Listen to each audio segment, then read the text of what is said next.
Hello everyone, welcome back. I hope you all are doing well. तो आज की video में हम कोऑर्डिनेशन कंपाउंड को डिस्कस करने जा रहे हैं। एक बहुत ही इंपॉर्टेंट चैप्टर होता है, एग्जाम पॉइंट ऑफ व्यू से इसके क्वेश्चन बार बार पूछे जाते हैं।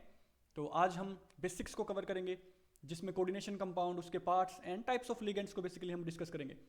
देन आगे फिर हम कोऑर्डिनेशन कंपाउंड के ही और अलग डिफरेंट टॉपिक्स जो हैं, वैलेंस बॉन्ड थ्योरी से ज्योमेट्री, शेप फाइंड आउट करना, मैग्नेटिक मोमेंट फाइंड आउट करना, इन सभी के बारे में हम डिस्कस करेंगे। तो चलिए गाइस शुरू करते हैं बिना ज़्यादा टाइम वेस्ट किए हुए। तो हम बात करते हैं कोऑर्डिनेशन कंपाउंड्स की। तो ये जो कोऑर्डिनेशन कंपाउंड्स हमारे पास होते हैं, ये क्या होते हैं? सबसे पहले हमें देखना होता है कि जैसे मान लो आयनिक कंपाउंड्स जो हमारे पास होते हैं, आयनिक कंपाउंड्स जो हमारे पास होते हैं, उनके अंदर कौन सा बॉन्ड पाया जाता है? आयनिक बॉन्ड पाया जाता है। तो आयनिक बॉन्ड होने की वजह से उनको क्या बोल देते हैं? हम आयनिक कंपाउंड्स बोल देते हैं। ऐसे ही जो हमारे कोवेलेंट कंपाउंड्स होते हैं, कोवेलेंट कंपाउंड्स होते हैं, उनके अंदर कोवेलेंट बॉन्ड पाया जाता है। नाउ ऐसे ही जो हमारे कोऑर्डिनेट कंपाउंड्स होते हैं, इनके अंदर कौन सा बॉन्ड पाया जाता है? इनके अंदर कोऑर्डिनेट बॉन्ड बनता है गाइस, कोऑर्डिनेट बॉन्ड। अब ये कोऑर्डिनेट बॉन्ड होता क्या है? सबसे पहले तो हमें ये जानने की जरूरत है। तो आयनिक बॉन्ड के अंदर क्या होता था? एक इलेक्ट्रॉन लूज किया जाता था और वही इलेक्ट्रॉन दूसरे कंपाउंड के द्वारा गेन कर लिया जाता था। तो एक के ऊपर नेगेटिव चार्ज आ जाता था एंड एक के ऊपर पॉजिटिव। इसके ऊपर मान लो पॉजिटिव आ गया एंड मान लो इसके ऊपर नेगेटिव चार्ज आ गया। तो ये चार्ज अट्रैक्ट करके एक दूसरे को रखते थे। तो ये जो होता था, ये बोल देते थे हम आयनिक बॉन्ड। कोवलेंट बॉन्ड के अंदर, कोवलेंट के बॉन्ड के अंदर क्या होता है बेसिकली? इसके अंदर इलेक्ट्रॉन्स की शेयरिंग होती है गाइस। इलेक्ट्रॉन्स की क्या होती है? शेयरिंग। शेयरिंग ऑफ इलेक्ट्रॉन होता है, मतलब एक इलेक्ट्रॉन इसका, एक इलेक्ट्रॉन इसका, शेयरिंग के अंदर जाएगा एंड देन वो कोवलेंट बॉन्ड कहलाता है। नाउ जो कोऑर्डिनेट बॉन्ड होता है, इसके अंदर इलेक्ट्रॉन डोनेट किए जाते हैं।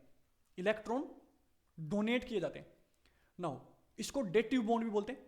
नाउ जो इलेक्ट्रॉन डोनेट किए जाते हैं, ये जो डोनेट इलेक्ट्रॉन किए जाते हैं, इसमें एक और इंपॉर्टेंट चीज है जो याद रखने की है कि इसमें पेयर ऑफ इलेक्ट्रॉन्स डोनेट किए जाते हैं।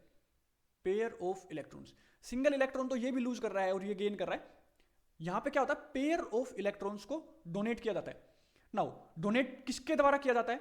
उनको हम बोलते हैं लिगेंड्स। उनको हम क्या बोलते हैं? लिगेंड्स। तो यहां पे अगर हम देखें, कोऑर्डिनेशन कंपाउंड और कॉम्प्लेक्स कंपाउंड्स, ये नॉर्मल जो आयनिक और कोवलेंट कंपाउंड्स होते हैं, उनसे ज्यादा कॉम्प्लेक्स नेचर के होते हैं। एंड ये केमिकल कंपाउंड्स होते हैं जिनमें एक सेंट्रल मेटल एटम होता है जो सराउंडेड किया जाता है लिगेंड्स के द्वारा। यही लिगेंड्स क्या करते हैं? लोन पेयर्स को डोनेट करते हैं, मतलब पेयर ऑफ इलेक्ट्रॉन्स को डोनेट करते हैं।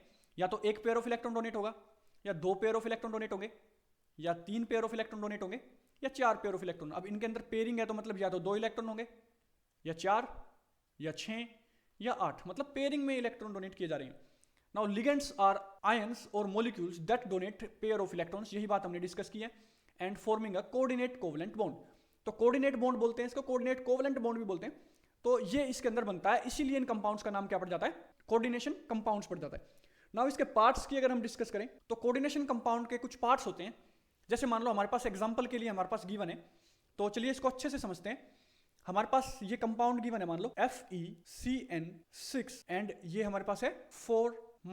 नाउ ये हमारे पास एक कंपाउंड गिवन है। तो ये जो होता है बेसिकली, इस कंप्लीट को हमारे पास क्या बोलते हैं? इस कंप्लीट को बोला जाता है कोऑर्डिनेट स्फीयर। इसको क्या बोला जाता है गाइस? Coordinate sphere. इसके अंदर एक हमारा होता है सेंट्रल मेटल एटम एंड दूसरे हमारे क्या होते हैं? इसी के अंदर लिगेंड्स जुड़े होते हैं। नाउ जो ये लिगेंड्स होते हैं गाइस, ये लिगेंड्स, यहां पे देखो आपके पास ये क्या है? Cn- है, क्योंकि Cn के ऊपर नेगेटिव चार्ज होता है। तो ये लिगेंड्स गाइस तीनों में से किसी भी टाइप के हो सकते हैं। या तो नेगेटिव हो सकते हैं, या पॉजिटिव हो सकते हैं, या न्यूट्रल हो सकते हैं। इनका काम क्या होता है लिगेंड्स का? लोन पेयर डोनेट करना, लोन पेयर डोनेट करना, या इलेक्ट्रॉन डोनेट करना। तो ये बेसिकली इनका वर्क होता है। तो नेगेटिव के अगर हम एग्जांपल्स की बात करें, तो एक तो यही हो गया Cn-, फ्लोरीन माइनस हो जाता है, क्लोरीन माइनस हो जाता है। ये बेसिकली माइनस नेगेटिव चार्ज रखते हैं अपने ऊपर और इनके पास लोन पेयर होता है जो कि ये डोनेट कर सकते हैं। नाउ पॉजिटिव की अगर हम बात करें, तो ये क्या हो जाता है हमारे पास? NO पॉजिटिव हो जाता है, जिसको नाइट्रोसोनियम आयन बोलते हैं। इसको नाइट्रोसोनियम आयन बोला जाता है। नाउ इनके जो बेसिकली नेम होते हैं, वो हम जब नोमेनक्लेचर इनका पढ़ेंगे तब अच्छे से पढ़ेंगे पूरी टेबल के साथ। अभी आपको सिर्फ ये याद रखना है कि नेगेटिव वाले ये होते हैं, पॉजिटिव वाले जैसे NO पॉजिटिव हो जाता है, NO2 पॉजिटिव हो जाता है एंड N2H5 पॉजिटिव हो जाता है। ये एग्जांपल्स हैं इनके, N2H5 पॉजिटिव, ये एक एग्जांपल है। ये भी एक लोन पेयर को डोनेट कर सकता है। नाउ न्यूट्रल के अंदर अगर हम बात की जाए, तो NH3, इसके ऊपर कोई चार्ज नहीं होता गाइस, अमोनिया होता है। नाइट्रोजन के ऊपर लोन पेयर होता है जो डोनेट कर सकता है। एंड H2O जो होता है, इसके पास ऑक्सीजन के ऊपर लोन पेयर होते हैं तो ये लोन पेयर डोनेट कर सकता है। अब H2O के ऊपर कोई चार्ज नहीं होता, न्यूट्रल एटम है, सॉरी न्यूट्रल कंपाउंड है, तो ये दोनों न्यूट्रल के एग्जांपल्स हो जाते हैं। तो ये बेसिकली हमारे पास हो जाते हैं लिगेंड।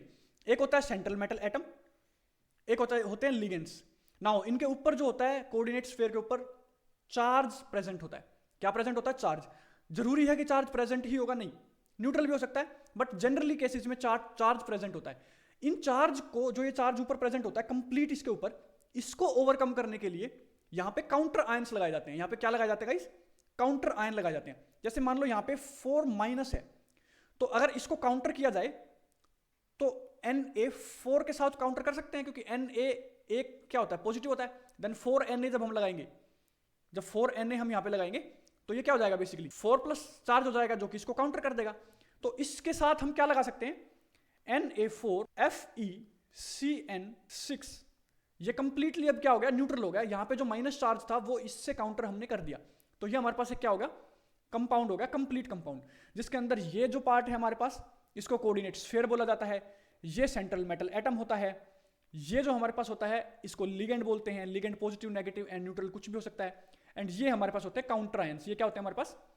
काउंटर आयंस, जो कि इसके चार्ज को बैलेंस करते हैं। अब अगर आप देखें ध्यान से तो इसके अंदर 2 वैलेंसीज फुलफिल होती है गाइस। तो फर्स्ट वैलेंसी तो हमारी होती है primary valency, and second valency को हम बोलते हैं secondary valency, SECONDARI, secondary valency.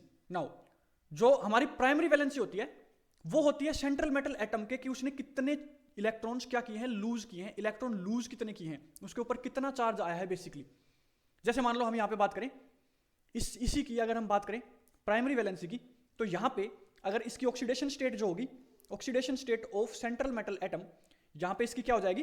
Primary valency हो जाएगी। क्या हो जाएगी? प्राइमरी वैलेंसी, जो कि डिपेंड होती है इससे, जो कि यहाँ के जो चार्ज आता है बेसिकली उससे डिपेंड होती है। तो यहाँ पे अगर हम इसको फाइंड आउट करें, जो हमारे पास है, हमारे पास ये गिवन है FeCN6 4- यहाँ पे गिवन था, जिसको काउंटर इसने किया था Na4 ने। तो अगर इसकी बात की जाए तो Fe की मान लो हम X मान लेते हैं। ये ऑक्सीडेशन स्टेट निकालने का एक तरीका होता है, जिसमें हम सेंट्रल मेटल एटम की ऑक्सीडेशन स्टेट को हम क्या X सेलेक्ट कर लेते हैं। एंड देन यहाँ पे अगर नेगेटिव वैलेंसी का है, यहाँ पे नेगेटिव ये है लिगेंड, तो इसमें हमें क्या करना होता है? 6 जितने लिगेंड्स हैं उससे मल्टीप्लाई करना होता है जितनी उसकी वैलेंसी है नेगेटिव में। अब -1 रखता है एक चार्ज, CN माइनस में चार्ज रखता है, तो माइनस से हो जाएगा, इक्वल्स टू हमें ये चार्ज पुट करना होता है यहाँ पे जो है, तो -4, तो X की यहाँ पे क्या आ जाएगी? +2। ये -6 हो जाएगा, यहाँ पे प्लस करते हैं गाइस, ये ऐड करते हैं, क्योंकि ऐड में रखना होता है ना सारी वैलेंसीज को, देन फाइनल जाके ये जो चार्ज उसके ऊपर आता है वो होता है। देन ये प्लस हो जाएगा तो ये माइनस हो जाएगा, तो यहाँ पे हो जाएगा X - 6 = -4 एंड X = +4। तो ये सॉरी यहाँ पे चला जाएगा +2, तो X क्या आ जाएगा? +2। तो Fe जो हो जाएगा वो किस में चला जाएगा? Fe +2 में चला जाएगा। नाउ Fe +2 में जा रहा है, इसका मतलब Fe ने कितने इलेक्ट्रॉन लूज किए हैं? 2 इलेक्ट्रॉन लूज किए हैं। तो ये इसकी हो जाएगी प्राइमरी वैलेंसी। ये इसकी कौन सी वैलेंसी हो जाएगी गाइस? तो ये बेसिकली कौन सी वैलेंसी है? प्राइमरी वैलेंसी की हम यहाँ पे बात करें। सेकेंडरी वैलेंसी क्या होती है? सेकेंडरी वैलेंसी होती है लिगेंड्स, जो लिगेंड्स होते हैं वो जो लोन पेयर डोनेट करते हैं। मान लो उसने 2 लोन पेयर डोनेट किए, मान लो उसने 3 लोन पेयर डोनेट किए, तो ये उसकी हो जाती है सेकेंडरी वैलेंसी, जिसको हम क्या बोलते हैं? कोऑर्डिनेशन नंबर से डिनोट करते हैं। क्या बोलते हैं जिसको? Coordination number. अगर कोऑर्डिनेशन नंबर 1 है तो इसका मतलब क्या है कि 1 लोन पेयर डोनेट हुआ है, मतलब 2 इलेक्ट्रॉन्स डोनेट किए गए हैं। नाउ अगर कोऑर्डिनेशन नंबर 2 है तो 2 लोन पेयर डोनेट किए गए हैं, मतलब 4 इलेक्ट्रॉन्स को इसने लूज किया इन्होंने। तो ये बेसिकली क्या होते हैं? हमारे पास लिगेंड्स होते हैं जो कि सेकेंडरी वैलेंसी को डिनोट करते हैं। नाउ जो सेकेंडरी वैलेंसी होती है गाइस, ये कभी भी ब्रेक डाउन नहीं होती है वाटर के अंदर डिसोल्व करने में। तो अब यहाँ पे हम एक और बात निकल के आती है, अगर मान लो हमारे पास कोई कंपाउंड है, मान लो इसी कंपाउंड की बात हम कर लें, Na4 जो हमारे पास लिया था एंड Fe हमारे पास था, एंड जिसमें CN6 था हमारे पास, ये जो है इसको नहीं रखते हैं इस ब्रैकेट को, Na4 Fe CN6 and then complete के ऊपर चार्ज था 4- जिसने यहाँ पे काउंटर कर दिया। तो अब ये चार्ज नहीं आएगा क्योंकि Na4 हम यहाँ पे लगा चुके हैं। या तो चार्ज रख लो या इनके काउंटर आयंस रख लो, एक ही बात है। नाउ ये जो हमारे पास कंप्लीट कंपाउंड बन के आया है, इस कंपाउंड को जब हम वाटर के अंदर डिसोल्व करेंगे, वाटर के अंदर सोल्यूबल करवाएंगे, इसमें डिसोल्व करेंगे, तो इसके अंदर 2 जो वैलेंसीज मैंने बताई, तो उसमें जो प्राइमरी वैलेंसी होती है वो तो डिसोल्व हो जाती है, वो तो ब्रेक हो जाती है, प्लस आयंस में ब्रेक हो जाएगा, एंड किस में ब्रेक होगा? FeCN6 4-, ये इन 2 आयंस के अंदर ये ब्रेक होगा। यहाँ पे Fe+2 के अंदर था, वो क्यों नहीं ब्रेक हुआ भैया? और Cn- क्यों नहीं अलग होके आए? क्योंकि जो कोऑर्डिनेशन स्फीयर होता है, जो कोऑर्डिनेट बॉन्ड बनाए होते हैं, वो वाटर के अंदर सोल्यूबल करने से ब्रेक नहीं होते हैं। तो जो सेकेंडरी वैलेंसी होती है, जो कोऑर्डिनेट कंपाउंड्स जो बनाते हैं सेकेंडरी वैलेंसी कोऑर्डिनेशन नंबर से, वो कभी भी वाटर के अंदर ब्रेक डाउन नहीं होती है। तो ये आपको समझने की बात है। कभी कभार इससे भी क्वेश्चन पूछ लेते हैं। तो ये हमारे पास हो जाता है पूरा इसका। तो यहाँ पे अगर आप चेक करें तो इसके पार्ट्स में ये एक और एग्जांपल आप ले सकते हैं। इसके अंदर अगर हम देखें तो ये है Cu, तो Cu हो गया central metal atom, and H2O हमारे पास हो गया लिगेंड, जो कि किस नेचर का है, अभी हमने बात करी थी, न्यूट्रल नेचर का है भैया, इसके ऊपर कोई चार्ज नहीं है। एंड देन SO4 हमारे पास क्या हो जाता है, काउंटर आयंस हो जाते हैं। क्या हो जाता है, काउंटर आयंस हो जाते हैं। और अगर इसके ऊपर चार्ज की बात करी जाए तो ये हमारे पास हो जाएगा CuH2O4, और काउंटर आयंस लगे हुए हैं, SO4 लगा हुआ है, देखो SO4 लगा हुआ है, तो SO4 की क्या होती है -2, तो इसके ऊपर क्या आ जाएगी +2। काउंटर आयंस में SO4 होता है जो कि जिसकी -4 होती है, सॉरी -2 होती है, एंड इसकी -2 हो जाएगी क्योंकि ये काउंटर आयन में लगा हुआ है। तो ये हमारे पास एक और एग्जांपल हमने लिया हुआ था। तो ये बेसिकली इसके पार्ट्स हो जाते हैं। तो आप यहाँ पे देख भी सकते हो, सेंट्रल मेटल एटम होता है और आयन होता है, जो हमें सेंटर में पाया जाता है कोऑर्डिनेशन कंपाउंड के। देन लिगेंड होते हैं भैया, लिगेंड जो होते हैं आयंस, वो आयंस होते हैं जो कि डोनेट करते हैं क्या, पेयर ऑफ इलेक्ट्रॉन्स, या न्यूट्रल भी हो सकते हैं ना। उसके बाद हम देखें तो कोऑर्डिनेशन स्फीयर की हमने बात करी, वो रीजन जहाँ पे सेंट्रल मेटल एटम और लिगेंड्स प्रेजेंट होते हैं। एंड देन हमने काउंटर आयंस की बात करी जो उस चार्ज को काउंटर करते हैं। तो उसके बाद हम बात करते हैं टाइप्स ऑफ लिगेंड की। तो चार्ज के बेसिस पे तो हम पढ़ चुके हैं गाइस। चार्ज के बेसिस पे हमने क्या पढ़ा था भैया, एनायनिक पढ़ा था, मतलब जो नेगेटिव चार्ज वाले होते हैं। हमने कैटायनिक पढ़ा था, कैटायनिक लिगेंड्स जो कि पॉजिटिव चार्ज वाले होते हैं। एंड देन हमने क्या पढ़ा था, न्यूट्रल लिगेंड्स पढ़ा था, जिस पे कोई चार्ज नहीं होता। इसके अगर एग्जांपल की हमने बात करी थी तो H2O, हमने अमोनिया की बात की थी। इसकी अगर बात करी थी तो NO पॉजिटिव की बात करी थी, N2H5 पॉजिटिव की बात की थी। एंड नेगेटिव में तो हमने देखा था क्लोरीन माइनस होता है, एंड फ्लोरीन माइनस होता है, एंड CN माइनस होता है, SCN माइनस भी होता है। तो ये बेसिकली सारे एनायनिक होते हैं। तो ये कैटायनिक, ये न्यूट्रल। तो ये तो हो गया चार्ज के बेसिस पे हमने क्लासिफिकेशन करी है। Now based on number of donating sites, ये यहाँ पे नंबर ऑफ डोनेटिंग साइट नहीं आएगा इस, बेस्ड ऑन कि कितने नंबर ऑफ जो पेयर हैं वो डोनेट किए हैं, उसके बेसिस पे आइए। Based on number of pair of electrons donate, भैया कितने किए गए हैं। तो यहाँ पे पहला हमारा आता है मोनोडेंटेट। मोनो जैसे नाम से ही पता चल रहा है भैया, मोनो मतलब एक पेयर ऑफ इलेक्ट्रॉन यहाँ पे डोनेट कर सकते हैं एक टाइम पे। तो इसके एग्जांपल्स की अगर हम बात करें तो ये सारे इसी के एग्जांपल है गाइस। जैसे मान लो हैलाइड्स हो गई, F-, Cl-, Br-, I-, इनको हैलाइड्स बोला जाता है बेसिकली। जैसे वाटर हो गया, एक न्यूट्रल कंपाउंड है, ये एक लिगेंड की तरह एक्ट करता है, तो ये एक लोन पेयर को डोनेट कर सकता है। जैसे नाइट्राइट हो गया, NO2-, ये भी एक लोन पेयर को डोनेट कर सकता है।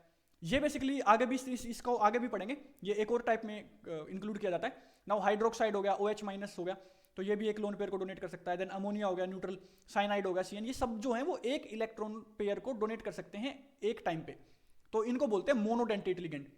जैसे NH3 है, इसका ये एक लोन पेयर है, ये डोनेट कर देगा, तो एक पेयर ऑफ इलेक्ट्रॉन डोनेट किया। याद रखना है गाइज, एक इलेक्ट्रॉन को डोनेट नहीं किया है, एक पेयर ऑफ इलेक्ट्रॉन को डोनेट किया, मतलब दो इलेक्ट्रॉन्स को एक टाइम पे डोनेट कर सकते हैं। तो इनको बोलते हैं मोनोडेंटेट लिगेंड। नाउ हम पढ़ते हैं बाइडेंटेट के बारे में। तो बाइडेंटेट लिगेंड में क्या होता है, इसके अंदर एक टाइम पे एक जो कंपाउंड होता है हमारे पास, वो कितने इलेक्ट्रॉन्स को लूज कर सकता है, 4 इलेक्ट्रॉन्स को लूज कर सकता है। 4 इलेक्ट्रॉन्स मतलब कितने पेयर, 2 पेयर ऑफ इलेक्ट्रॉन को एक टाइम पे, सिंगल टाइम पे डोनेट कर सकता है। इसके एग्जांपल की अगर हम बात करें तो इसका एग्जांपल होता है EN। EN को क्या बोलते हैं, इथिलीन डायमीन। डायमीन का मतलब क्या होता है गाइस, AMINE, डायमीन। ये स्पेलिंग आप यहां पे भी देख सकते हो लिखी हुई है। नाउ इसका क्या मतलब होता है गाइस, डायमीन का मतलब कि भैया 2 NH2 ग्रुप लगे हुए हैं। NH2 ग्रुप कितने लगे हुए हैं, 2। तो एक NH2 ग्रुप में एक नाइट्रोजन एक लोन पेयर को डोनेट कर सकता है, और दूसरे NH2 ग्रुप में दूसरा नाइट्रोजन दूसरे लोन पेयर को डोनेट कर सकता है, और एक ही कंपाउंड के अंदर दोनों जॉइंट है। तो ये आप यहाँ पे देख सकते हो। अगर इसके स्ट्रक्चर की हम बात करें तो इसके स्ट्रक्चर की हम ये ऐसे बना सकते हैं कि CH2 यहाँ पे जुड़ा हुआ है, एक CH2 यहाँ जुड़ा हुआ है, इसके साथ एक NH जुड़ा हुआ है NH2, और इसके साथ एक NH2 जुड़ा हुआ है। तो एक यहाँ से ये डोनेट कर देगा, एक यहाँ से ये डोनेट कर देगा, है तो एक ही कंपाउंड। एक कंपाउंड के अंदर 2 डिफरेंट साइट्स हैं, और डिफरेंट साइट्स भी नहीं भी कह सकते, तो हाँ अलग अलग साइट्स हैं, दोनों साइड से एक एक लोन पेयर को डोनेट कर देगा। तो यहाँ पे 2 लोन पेयर को डोनेट कर रहा है, तो उसको बोल देते हैं बाइडेंटेट। देन आता है हमारे पास पॉलीडेंटेट आता है गाइस। पॉलीडेंटेट के अंदर बेसिकली क्या आता है, पॉलीडेंटेट के अंदर क्या आता है कि भैया 2 से ज्यादा पेयर ऑफ इलेक्ट्रॉन्स डोनेट अगर किए जाएं सिंगल टाइम पे, एक ही टाइम पे, तो वो क्या हो जाता है हमारे पास, पॉलीडेंटेट लिगेंड का पार्ट हो जाता है। इसका एक बहुत ही अच्छा एग्जांपल है EDTA।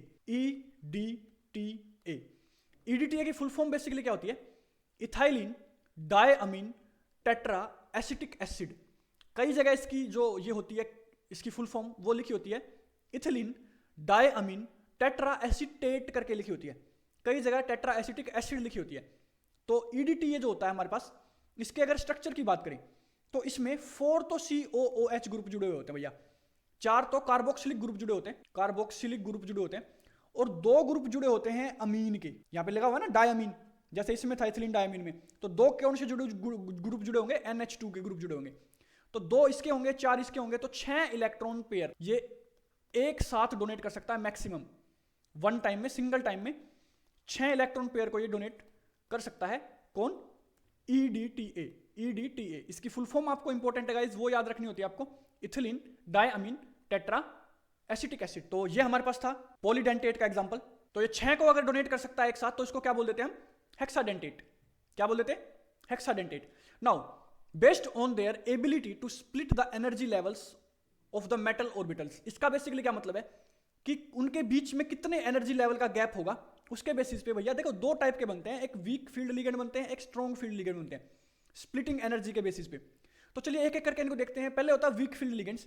तो जो वीक फील्ड लिगेंड्स होता है भैया, उसमें स्मॉल स्प्लिटिंग होती है मेटल ऑर्बिटल्स की, तो उनको बोलते हैं वीक फील्ड लिगेंड्स। नाउ और अगर इसकी बात की जाए तो वीक फील्ड लिगेंड्स जो होते हैं वो टिपिकली एनाइंस होते हैं या न्यूट्रल मॉलिक्यूल्स होते हैं, जो कि वीकली कोऑर्डिनेटिंग होते हैं, मतलब इनके जो कोऑर्डिनेट बॉन्ड बनते हैं वो ज्यादा स्ट्रॉन्ग नहीं बन पाते, तो ज्यादा स्टेबल बॉन्ड नहीं बन पाते। तो अगर हम वीक फील्ड लिगेंड्स की बात करें, वीक फील्ड लिगेंड्स की अगर हम बात करें, तो इनका जो कोऑर्डिनेट बॉन्ड बनता है, जो कोऑर्डिनेट बॉन्ड बनता है उसको सबसे पहले तो कोऑर्डिनेट बॉन्ड को ना डिनोट ऐसे किया जाता है। हम नॉर्मली कोवेलेंट बॉन्ड को ऐसे डिनोट कर देते हैं ना, बट कोऑर्डिनेट बॉन्ड को ऐसे एरो से डिनोट किया जाता है। जैसे मान लो C, जैसे मान लो हम बात करें H2O है, ये डोनेट कर रहा है इलेक्ट्रॉन पेयर किसको? मेटल एटम को, तो ऐसे डिनोट किया जाता है, ऐसे एरोस के साथ।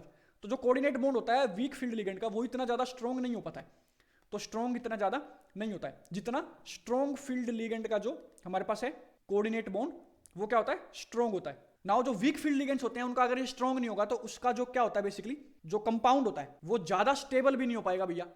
जितना ज्यादा स्ट्रॉन्ग बॉन्ड बनाता है उतना ज्यादा स्टेबल होगा। तो यहाँ पे जो कंपाउंड होता है वो क्या बना लेता है? स्ट्रॉन्ग बना लेता है भैया, तो स्टेबल हो जाता है। स्ट्रॉन्ग कोवेलेंट कोऑर्डिनेट बॉन्ड, तो कंपाउंड स्टेबल। नाउ और अगर इसकी बात की जाए तो इनके एग्जांपल आप यहाँ पे देख सकते हो, ये सारे वीक फील्ड लिगेंड्स के एग्जांपल्स है गाइस। H2O, NH3 जो होता है ये एक्सेप्शनल केस होता है, ये act as strong field ligand and acts as weak field ligands, दोनों की तरह एक्ट करता है। इसमें बस ये है कि इसके साथ मेटल एटम कौन सा जुड़ा हुआ है। अगर मान लो ये निकल के साथ जुड़ा हुआ है तो ये वीक फील्ड लिगेंड की तरह एक्ट करेगा, एंड ये अगर कोबाल्ट के साथ जुड़ा हुआ है तो ये स्ट्रॉन्ग फील्ड लिगेंड की तरह एक्ट करेगा। बाकी तो ज्यादा सब में नहीं होता, बट ये एक्सेप्शन है। तो ये सारे वीक फील्ड लिगेंड्स के एग्जांपल्स हैं। वीक फील्ड लिगेंड्स में आपने देखा कि स्मॉल स्प्लिटिंग ऑफ एनर्जी होती है ऑर्बिटल्स के बीच में। नाउ इनका जो इफेक्ट होता है वीक फील्ड लिगेंड्स का, स्मॉल स्प्लिटिंग ऑफ एनर्जी है, तो ये क्या करते हैं? स्मॉल क्रिस्टल फील्ड थ्योरी देते हैं, जिससे कि क्या हो जाता है? स्टेबल ज्यादा नहीं हो पाता। नाउ इसकी अगर हम बात करें तो हम देखते हैं जो वीक फील्ड लिगेंड होता है, ये जो कंपाउंड्स होते हैं उनके अंदर इलेक्ट्रॉन्स की पेयरिंग, कंपाउंड्स में जो ऑर्बिट्स होते हैं उनके अंदर इलेक्ट्रॉन की पेयरिंग नहीं करवा पाता है। जैसे एग्जांपल के लिए अगर मान लो कोई कंपाउंड है, उसके ऑर्बिट्स के अंदर उसकी इलेक्ट्रॉनिक कन्फिगरेशन हुई है, मान लो ये D का है, जिसके अंदर ऐसे मान लो इलेक्ट्रॉन्स फिल हैं, तो ये 4 जो हैं ये अनपेड इलेक्ट्रॉन्स हैं, मतलब पेयरिंग नहीं हो रखी उसके अंदर, क्योंकि इलेक्ट्रॉनिक कन्फिगरेशन के अंदर इतनी इलेक्ट्रॉन्स है ना उसके अंदर, तो ये जो है वो पेयरिंग नहीं करवा पाएगा। पेयरिंग का मतलब क्या होता है कि ये वाला इलेक्ट्रॉन यहाँ जाए, पेयर हो जाए, और ये वाला इलेक्ट्रॉन यहाँ जाए, तो ये 2 ऑर्बिटल्स जो हो जाएंगे क्या हो जाएंगे? कंप्लीटली क्या हो जाएंगे? खाली हो जाएंगे। तो ये जो है वीक फील्ड लिगेंड, ये पेयरिंग नहीं करवा पाता। ये पेयरिंग नहीं करवा पाता तो इसके अंदर अनपेयर्ड इलेक्ट्रॉन बच जाते हैं। अब अनपेयर्ड इलेक्ट्रॉन्स अगर बच जाते हैं तो अनपेयर्ड इलेक्ट्रॉन्स बेसिकली क्या जनरेट करते हैं? पैरामैग्नेटिक नेचर को जनरेट करते हैं, मतलब मैग्नेटिक मोमेंट को लेके आते हैं। तो ये मैग्नेटिक मोमेंट को हाई कर देते हैं, तो इनकी मैग्नेटिक मोमेंट जो होती है हाई होती है, तो इनकी जो मैग्नेटिक मोमेंट होती है वो 0 से ग्रेटर देन होगी। तो यहाँ पे लिख सकते हो magnetic moment is greater than 0, और पैरामैग्नेटिक कंपाउंड्स को क्रिएट करते हैं कौन? बनाते हैं कौन? Week field ligands. Now strong field ligands जो होते हैं हमारे पास, यहाँ पे देखते हो ये लार्ज स्प्लिटिंग ऑफ एनर्जी को क्रिएट करते हैं, और स्ट्रॉन्ग फील्ड लिगेंड्स जो होते हैं वो टिपिकली न्यूट्रल हो सकते हैं या एनायंस हो सकते हैं, और स्ट्रॉन्गली कोऑर्डिनेट होते हैं, मतलब बॉन्ड जो बनता है वो क्या बनता है? स्ट्रॉन्ग। ये बात हम कर चुके हैं। इनके अगर एग्जांपल की बात की जाए तो CN, CO, NO2-, और इसको बोलते हैं बाइफिनाइल, एंड बाइफिनाइल ये होता है बाइफिनाइल, एंड ये EN जो हमने अभी पढ़ा इथिलीन डायमीन। तो ये सारे एग्जांपल्स होते हैं बेसिकली। तो इन ये क्या होते हैं? स्ट्रॉन्ग फील्ड लिगेंड होते हैं। अब जो स्ट्रॉन्ग फील्ड लिगेंड होता है वो पेयरिंग करवा देगा। क्या करवा देगा? पेयरिंग ऑफ इलेक्ट्रॉन्स करवा देगा। तो पेयरिंग ऑफ इलेक्ट्रॉन्स करवाएगा तो वो कौन से नेचर के होंगे? डायमैग्नेटिक नेचर के होंगे मोस्टली। हाँ, पैरामैग्नेटिक भी हो सकते हैं इसमें। अगर पैरामैग्नेटिक हो रहे हैं स्ट्रॉन्ग फील्ड लिगेंड्स के अंदर तो वो वीकली पैरामैग्नेटिक होते हैं। इसकी बात हम आगे भी करेंगे, अच्छे से डीप में पढ़ेंगे इसको कि वीकली पैरामैग्नेटिक क्या होता है एंड स्ट्रॉन्गली पैरामैग्नेटिक क्या होता है। ठीक है। नाउ इसके इफेक्ट्स अगर बात की जाए तो मेटल ऑर्बिटल्स पे लार्ज फील्ड करता है, तो क्रिस्टल फील्ड जो एनर्जी होती है वो लार्ज होती है गैप। तो अगर लार्ज होती है तो इसके अंदर जो होते हैं बेसिकली इलेक्ट्रॉन्स जंप जो होते हैं वो एक दूसरे से नहीं कर पाते हैं, तो ये स्टेबल कंपाउंड बनाते हैं स्ट्रॉन्ग फील्ड लिगेंड। ये बात हम पहले भी कर चुके हैं। नाउ अगर आगे की बात करी जाए तो इनके कंसिक्वेंसेस की बात करी जाए तो मैग्नेटिक प्रॉपर्टीज की हम बात करें। क्या बात करें? मैग्नेटिक प्रॉपर्टीज की। मैग्नेटिक प्रॉपर्टीज में हमने बात कर ली भैया, वीक फील्ड लिगेंड्स जो होते हैं वो हाई स्पिन कॉम्प्लेक्सेस को क्रिएट करते हैं और स्ट्रॉन्ग फील्ड लिगेंड्स लो स्पिन कॉम्प्लेक्सेस को क्रिएट करते हैं। ये बात आपको इंपॉर्टेंटली ध्यान रखनी है गाइस कि स्ट्रॉन्ग फील्ड लिगेंड्स की जो एनर्जी स्प्लिटिंग गैप होती है वो ज्यादा होती है और लो स्पिन कॉम्प्लेक्सेस को क्रिएट करते हैं। तो ये क्या होते हैं? डायमैग्नेटिक नेचर के होते हैं। कौन से नेचर के होते हैं? डायमैग्नेटिक नेचर के। और वीक फील्ड लिगेंड्स कौन से होते हैं? पैरामैग्नेटिक नेचर के होते हैं। तो ये क्या करते हैं? हाई स्पिन कॉम्प्लेक्सेस को क्रिएट करते हैं, जिससे कि स्टेबिलिटी क्या हो जाती है? स्टेबिलिटी क्या हो जाती है? कम हो जाती है। किसकी? वीक फील्ड लिगेंड वालों की।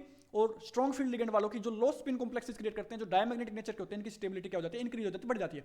कलर की बात करें तो वीक फील्ड लिगेंड्स की जो एनर्जी गैप है वो होती है कम, तो वहां पे इलेक्ट्रॉन जो होते हैं वो डी ट्रांजिशन कर सकते हैं, तो वो कलर्ड कॉम्प्लेक्सेस बनाते हैं। जबकि स्ट्रॉन्ग फील्ड लिगेंड्स जो होते हैं वो कलर लेस कॉम्प्लेक्सेस बनाते हैं। इसके अंदर बेसिकली क्या होता है ना भैया कि दो इनकी बीच की एनर्जी गैप कम है, तो यहाँ का इलेक्ट्रॉन थोड़ी सी एनर्जी एब्जॉर्ब करके ऊपर जंप कर जाएगा और देन वो जब रिलीज करेगा उस एनर्जी को तो वो एनर्जी हमें क्या दे देती है? कलर दे देती है। तो ये बेसिकली होता है। लेकिन अगर इनकी गैप एनर्जी गैप बहुत ज्यादा है तो यहाँ का इलेक्ट्रॉन एनर्जी को एब्जॉर्ब करके जंप कर ही नहीं पाएगा, तो इसलिए ये लो स्पिन कॉम्प्लेक्सेस बनाते हैं और ये क्या होते हैं? स्टेबल ज्यादा होते हैं और कलरलेस कॉम्प्लेक्सेस बनाते हैं, कलरलेस कंपाउंड बनाते हैं। स्टेबिलिटी की बात करी जाए तो स्ट्रॉन्ग फील्ड लिगेंड्स ज्यादा स्टेबल होते हैं वीक फील्ड लिगेंड से। तो ये हो गया हमारे पास दो और टाइप के। Now on the basis of bonding sites, भैया बॉन्डिंग साइट्स कितनी है और शेप क्या बनाते हैं उसके बेसिस पे अगर हम बात करें तो तीन टाइप से है, chelating ligands, bridging ligands and ambidentate ligands. तो चलिए वन बाय वन इनको देखते हैं। सबसे पहले हम बात करें चिलेटिंग लिगेंड्स की। चिलेटिंग लिगेंड्स बेसिकली क्या होते हैं? चिलेटिंग लिगेंड्स ना भैया एक ही लिगेंड जो होता है वो दो या दो से ज्यादा लोन पेयर्स, दो या दो से ज्यादा लोन पेयर्स को डोनेट करता है। तो एक ही ने अगर दो या दो से ज्यादा लोन पेयर डोनेट किए हैं तो जो सेंट्रल मेटल एटम होगा तो वो एक रिंग लाइक स्ट्रक्चर बना लेते हैं। क्या बना लेते हैं? रिंग लाइक स्ट्रक्चर बना लेते हैं। जैसे एग्जांपल के लिए हम बात करें EN की बात करते हैं भैया, इथिलीन डायमीन की बात करते हैं। इसकी हम पहले भी पढ़ चुके हैं, इसको हमने बाइडेंटेट के अंदर भी पढ़ा था। तो चलिए गाइस इसको देखते हैं एक बार। इसको देखते हैं। EN का स्ट्रक्चर हमने बनाया था भैया इथिलीन डायमीन। क्या होता है? Ethylene diamine. डायमीन का मतलब भैया दो अमीन के ग्रुप होंगे, इथिलीन डायमीन। तो इसके अंदर मतलब दो अमीन के ग्रुप होंगे। तो इसका अगर हम स्ट्रक्चर बनाएं तो ये बेसिकली क्या बनता है? ये होता है CH2 ग्रुप एंड इसके साथ जुड़ा हुआ होता है CH2 ग्रुप एंड इसके साथ एक अमीन का ग्रुप जोड़ देते हैं हम NH2, इसके साथ एक अमीन का ग्रुप जोड़ देते हैं हम NH2। तो ये बेसिकली हमारे पास हो जाता है। एंड इन दोनों के साथ ही हमारे पास एक ये जो लोन पेयर होता है और एक ये जो लोन पेयर होता है, ये दोनों एक ही मेटल एटम को अगर मान लो डोनेट कर दें तो अब ध्यान से देखिए ये एक चेन रिंग बन गई ना, एक रिंग लाइक स्ट्रक्चर बन गया भैया। एक ऐसे ऐसे ऐसे ऐसे ऐसे क्लोज्ड रिंग लाइक स्ट्रक्चर बन गया। तो जो क्लोज्ड रिंग लाइक स्ट्रक्चर बना लेते हैं उन्हीं को हम क्या बोल देते हैं? उन्हीं को हम बोल देते हैं हमारे पास चिलेटिंग लिगेंड्स। क्या बोल देते हैं? Chelating ligands. ऐसे ही एक ऑक्सिलेट आयन होता है, ऑक्सिलेट आयन होता है। ऑक्सिलेट आयन क्या करता है? उसका स्ट्रक्चर अगर हम देखें तो वो ऐसे बनता है, C double bond O, C double bond O and इधर हमारे पास एक ऑक्सीजन होता है, इधर हमारे पास एक ऑक्सीजन होता है। ये हमारे पास लोन पेयर होते हैं इस ऑक्सीजन पे एंड ये एक कर देगा मेटल को, ये एक कर देगा, मतलब मेटल एक ही मेटल को ये भी कर देगा और ये भी कर देगा। तो ये भी आप देख सकते हो कि रिंग लाइक स्ट्रक्चर बन गया। तो ये बेसिकली क्या होता है? चिलेटिंग लिगेंड्स होते हैं। देन हम नेक्स्ट पे पढ़ते हैं ब्रिजिंग लिगेंड्स। ब्रिजिंग लिगेंड्स के अंदर बेसिकली क्या होता है? वो लिगेंड्स जो कनेक्ट होते हैं दो या दो से ज्यादा मेटल एटम से, अकेला ही दो या दो से ज्यादा मेटल एटम को कनेक्ट करके रखता है। एग्जांपल के लिए जैसे मान लो OH है, जैसे मान लो CN है। OH मान लो क्या होता है? O and H। ये एक OH जो ग्रुप है ये एक साथ दो मेटल एटम को बाउंड कर सकता है, क्योंकि ऑक्सीजन के पास यहाँ पे अगर आप देखो तो दो लोन पेयर है। इस केस में तो ये एक ही डोनेट कर रहा है बट ये दोनों डोनेट कर सकता है। तो ये क्या है? जैसे मान लो इसका अगर हम पूरा एक एग्जांपल लेके बात करें तो जैसे मान लो ये O है, ये H है, तो ये O जो है, H नहीं कर रहा, O जो है वो एक लोन पेयर को डोनेट करेगा एक को। मान लो यहाँ पे हमने निकल को डोनेट कर दिया इसने एंड ये दूसरा जो डोनेट करेगा मान लो हमने यहाँ पे कोबाल्ट को डोनेट कर दिया। तो एक पूरा कॉम्प्लेक्स लिख सकते हैं हम H2O मान लो 4। ये अगर हम बात करें इनके नोमेनक्लेचर की भी हम बात करने वाले हैं, तो ये हमारे पास मान लो H2O है 4, तो ये एक हमारे पास कंपाउंड हो गया। तो OH ने दोनों को डोनेट किया तो एक ब्रिज लाइक स्ट्रक्चर बन गया कि इससे इस पे भी जा सकते हैं, इससे इस पे भी जा सकते हैं। ये एक चेन लाइक स्ट्रक्चर नहीं था, रिंग लाइक स्ट्रक्चर था, ये एक ब्रिज टाइप बन गया। तो इसलिए इनको बोल देते हैं ब्रिजिंग लिगेंड्स, जो एक ही लिगेंड दो मेटल्स को लोन पेयर डोनेट कर सके। देखो गाइस कंफ्यूज नहीं होना है, अगर एक ही लिगेंड एक ही मेटल एटम को दो लोन पेयर डोनेट करता था तो उसको बोलते थे बाइडेंटेट। एक लिगेंड एक मेटल एटम बट दो लोन पेयर को डोनेट कर रहा था, दो लोन पेयर को डोनेट कर रहा था तो वो क्या बोलते थे, बाइडेंटेट। लेकिन अगर एक ही लिगेंड दो मेटल एटम को डोनेट करे, एक एक को कर दे, एक दूसरा दूसरे को कर दो, जैसे मान लो इसमें बात करिए, एक ही लिगेंड एक निकल को कर रहा है, एक कोबाल्ट को कर रहा है, तो दो लोन पेयर, ये दो लोन पेयर ही डोनेट कर रहा है, एक इसको कर रहा है एक इसको कर रहा है, बट अलग अलग को कर रहा है, तो इसमें एक ब्रिज लाइक स्ट्रक्चर बन जाता है, जैसे ये ब्रिज बना हुआ है, तो इसको बोलते हैं ब्रिजिंग लिगेंड्स। दोनों अलग अलग चीज है तो कंफ्यूज नहीं होना आपको। थर्ड बनता है अपना एम्बिडेंटेट लिगेंड। एम्बिडेंटेट लिगेंड में बेसिकली क्या होता है, एक ही लिगेंड के अंदर साइट अलग अलग होती है, वो दो डिफरेंट साइट्स से डोनेट कर सकता है। जैसे एग्जांपल के लिए हम बात करते हैं, चलो पहला ले लेते हैं SCN माइनस। SCN माइनस क्या होता है हमारा, इसके अंदर आइसोसायोथाइनेट भी बोलते हैं, आइसोथायोसाइनेट NaTe, तो ये भी नेम होता है इसका। इसके अंदर बेसिकली क्या है, अगर मान लो हम ये करें तो यहाँ पे ये किससे डोनेट कर रहा है, नाइट्रोजन डोनेट करेगा एक लोन पेयर को, तो एक साइड तो होगी इसी के अंदर नाइट्रोजन की, तो इसको बोल देते हैं हम आइसोसायोथाइनेट। एंड अगर यहाँ पे ये स्ट्रक्चर बनता है हमारे पास और सल्फर डोनेट करता है, क्योंकि सल्फर के पास भी लोन पेयर प्रेजेंट है, अगर सल्फर डोनेट करता है, देखो इसी से दो साइड्स हैं, एक नाइट्रोजन भी डोनेट कर सकता है, सल्फर भी डोनेट कर सकता है, तो सल्फर अगर डोनेट करता है तो उसको बोलते हैं थायोसाइनेट। उसको क्या बोलते हैं, थायोसाइनेट। तो जो थायोसाइनेट होता है वो सल्फर से डोनेट करता है, जो आइसोथायोथाइनेट होता है वो नाइट्रोजन से डोनेट करता है। दो डिफरेंट साइट्स है किसके अंदर, एक ही लिगेंड के अंदर, एक ही लिगेंड के अंदर अगर टू डिफरेंट साइट्स हैं जिससे लिगेंड जिससे लोन पेयर डोनेट किया जा सकता है, तो उसको बोलते हैं हम एम्बिडेंटेट लिगेंड्स, एम्बिडेंटेट लिगेंड्स। ठीक है, नाउ एक और एग्जांपल अगर इसका देखें तो ये होता है हमारे पास, मान लो NO2 माइनस, तो ये NO एंड ये O माइनस, यहाँ पे क्या होगा, ऑक्सीजन जो है उससे डोनेट करेगा, तो इस टाइम इसको बोलते हैं नाइट्रीटो, नेम अलग होता है। अगर मान लो वैसे ही नाइट्रोजन से डोनेट कर दे, डबल बॉन्ड O एंड इधर ऑक्सीजन माइनस, तो अगर यहां से डोनेट कर दे, क्योंकि इसके पास भी तो लोन पेयर है, अगर इसने डोनेट कर दिया तो इसको बोलते हैं नाइट्रो। इसको क्या बोलते हैं, नाइट्रो। तो एक ही उसके अंदर लिगेंड के अंदर दो डिफरेंट साइट्स हैं, एक ऑक्सीजन है और एक नाइट्रोजन है, दो डिफरेंट साइट्स है जिनसे डोनेट कर सकता है, तो इस टाइप के हम लिगेंड्स को बोलते हैं एम्बिडेंटेट लिगेंड्स, जिसके एग्जांपल हमने यहाँ पे देखे SCN एंड NO2 माइनस। तो ये थे गाइज बेसिकली हमारे टाइप्स ऑफ लिगेंड्स। तो आज की वीडियो में इतना ही रखते हैं गाइज, नेक्स्ट वीडियोज में आगे फर्दर हम बात करेंगे आगे आने वाले टॉपिक्स की। तो take care, bye bye, see you. अगर वीडियोस आपको अच्छी लग रही हैं तो आप लाइक शेयर एंड चैनल को सब्सक्राइब कर सकते हैं।